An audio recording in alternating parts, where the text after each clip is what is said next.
بسم اللہ الرحمن الرحیم۔ السلام علیکم، آپ دیکھ رہے ہیں الف نیوز اور میں ہوں آپ کے ساتھ ماجد علی۔ شامل کرتے ہیں آج کی ہیڈ لائن۔ بھارتی وزیر اعظم نریندر مودی تیسری مرتبہ الیکشن جیت کر بھارت کو ہندو ملک قرار دے گا، امریکی اخبار کا انکشاف۔ اسرائیلی فوج کی جانب سے غزہ کی پٹی پر ایک مرتبہ پھر فضائی حملہ۔ فرانس میں پینشن اصلاحات کے خلاف احتجاج، 10 لاکھ افراد کی شرکت۔ ایران کے صدر ابراہیم رئیسی کا چین کے 3 روزہ دورے کا اعلان۔ ترکیہ شام زلزلہ اموات کی تعداد 34,000 سے بڑھ گئی۔ پی آئی اے کا خصوصی طیارہ مزید 5 ٹن امدادی سامان لے کر ترکیہ پہنچ گیا۔ سعودی عرب اس سال 2 خلا بازوں کو بین الاقوامی خلائی اسٹیشن بھیجے گا۔ امریکہ نے فضا میں اڑتی ایک اور ناقابل شناخت چیز کو مار گرایا۔ پاکستان اور دنیا بھر کی خبروں سے باخبر رہنے کے لیے الف نیوز کو سبسکرائب کر لیں۔ ہیڈ لائنز آپ نے جانی، اب بڑھتے ہیں خبروں کی تفصیلات کی طرف۔ امریکی معروف اخبار نیو یارک ٹائمز نے مودی کا بھارت کو ہندو ملک بنانے کا منصوبہ بے نقاب کر دیا۔ عالمی میڈیا کی رپورٹ کے مطابق بھارت میں بڑھتی انتہا پسندی پر خطرے کی گھنٹی بجا دی۔ بی بی سی کے بعد نیو یارک ٹائمز بھی مودی سرکار کے خلاف بول پڑا اور کہا کہ نہرو کا سیکولر بھارت انتہا پسندوں کی بھینٹ چڑھ گیا۔ امریکی اخبار نیو یارک ٹائمز کے کالم میں مودی سرکار پر شدید تنقید کی گئی۔ بی جے پی کے آنے کے بعد بھارت میں شدت پسندی اور اقلیتوں کے خلاف رجحانات میں اضافہ ہوا۔ مسلمانوں کے خلاف جرم پر سزا کا کوئی رواج نہیں۔ رپورٹ میں مزید دعویٰ کیا گیا ہے کہ مودی سرکار نے جان بوجھ کر مسلم مخالف قوانین بنائے۔ رپورٹ میں شہریت کے قوانین کی تبدیلی اور کشمیر کے غاصبانہ ناجائز انضمام کا حوالہ بھی دیا گیا۔ اخبار کا مزید کہنا ہے کہ مودی سرکار نے منظم انداز میں آزادی اظہار رائے پر کریک ڈاؤن کیا اور تنقیدی آوازوں کو دہشت گردی قوانین سے دبایا۔ میڈیا کنٹرول کرنے کے لیے ایمرجنسی پاورز کا سہارا لیا گیا۔ ہندو انتہا پسند ہمیشہ سے بھارت کی سیکولر آئینی حیثیت ختم کر کے اسے ہندو ملک کا درجہ دلوانا چاہتے ہیں۔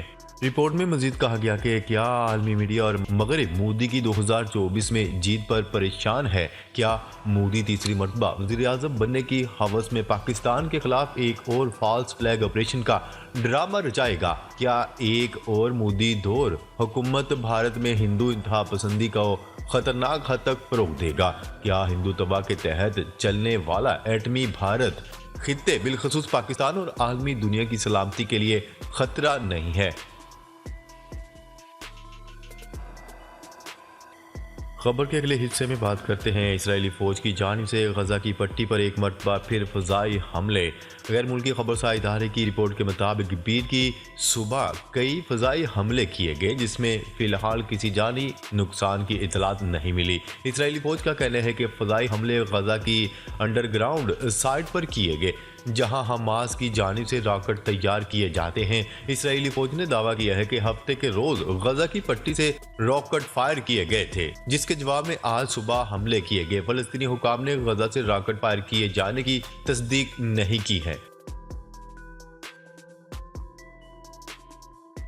خبر کے اگلے حصے میں بات کرتے ہیں پینشن اصلاحات کے خلاف احتجاج کے چوتھے روز تقریباً 10 لاکھ افراد نے شرکت کی۔ بین الاقوامی خبرساں ادارے کی رپورٹ کے مطابق فرانس بھر میں تقریباً 10 لاکھ افراد کا حکومت پر پینشن اصلاحات کی واپسی کے لیے دباؤ برقرار رکھنے کے لیے احتجاجی مظاہرے جاری ہیں۔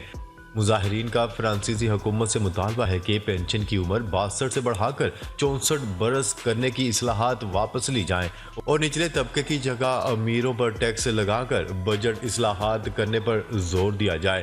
مظاہرین نے صدر میکرون کو خبردار کرتے ہوئے کہا ہے کہ پینشن منصوبہ واپس نہ لیا گیا تو 16 فروری کو پہلی ہڑتال کی کال دی جائے گی جبکہ 7 مارچ سے ملک بھر میں پہیا جام کر دیا جائے گا۔ ہفتے کے روز مظاہروں میں بدامنی کی لہریں نمایاں رہیں۔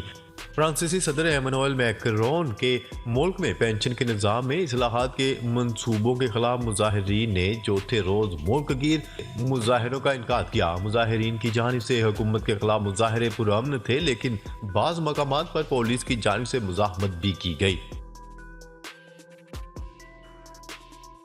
خبر کے اگلے حصے میں بات کرتے ہیں ایران کے صدر ابراہیم رئیسی اپنے چینی ہم منصب شی جن پنگ کی دعوت پر